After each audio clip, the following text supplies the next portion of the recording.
Hello everyone. I continue with Act 1, Scene 2. It's a long scene, so I have broken it up. We stopped with Brutus' remark, I do fear the people choose Caesar for their king, and then committing himself to save Rome at the risk of his life.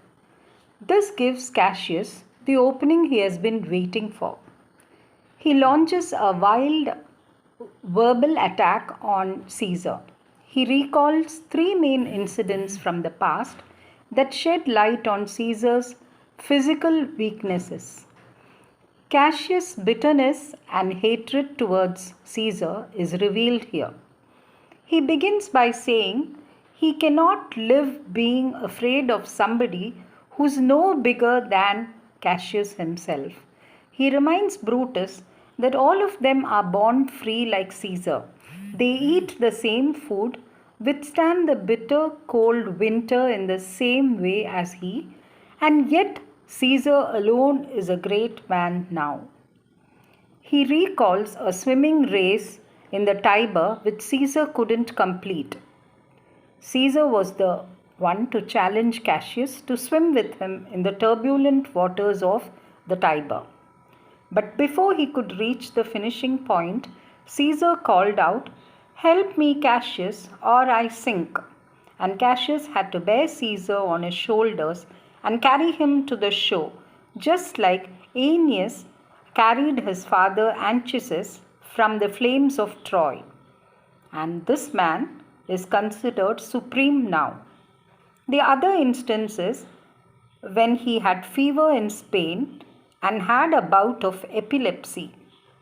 Cassius describes it as how he did shake, this god did shake. His lips lost their color, his eyes their luster, and the tongue which was capable of making Romans hang on to every word of his was weak and begged for some water like a sick girl. Cassius ends his tirade by saying that it amazes him that a man of such feeble temper should get a head start in the race of this majestic world and bear the palm alone. Bear the palm alone means he ending up as the winner. A palm branch was the sign of victory in the races. There is a general shout now, and Brutus says that these applauses are for some new honors that are heaped on Caesar. Cassius exclaims impatiently that how come this Caesar is like a colossus and we petty men who seem small and walk under his huge legs and live and die unknown. I quote the famous lines from Julius Caesar said by Cassius. Men at some time are masters of their fates. The fault, dear Brutus, is not in our stars, but in ourselves that we are underlings. Most of us blame our stars for the way we are, but Cassius doesn't believe in stars governing our destinies.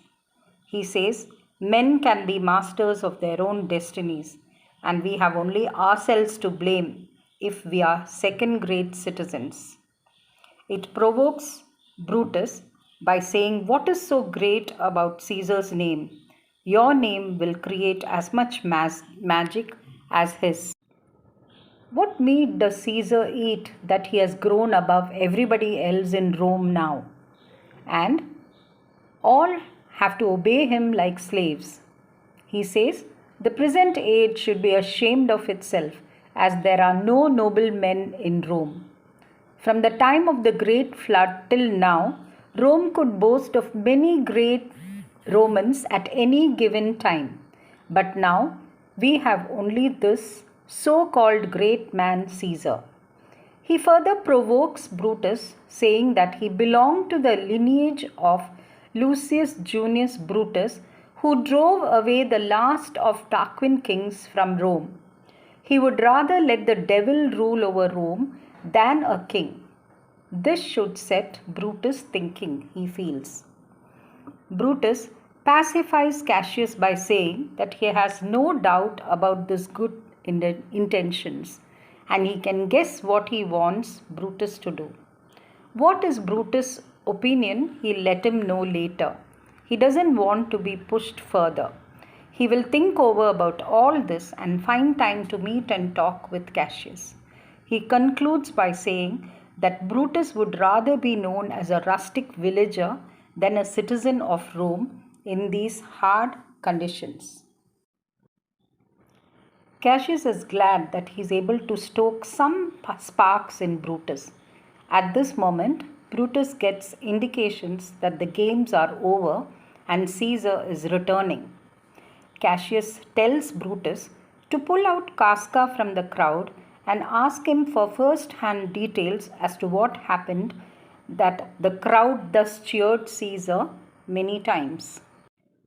My next video will be Caesar's reaction on seeing Cassius and how he feels he can't trust a man like Cassius. Bye till then.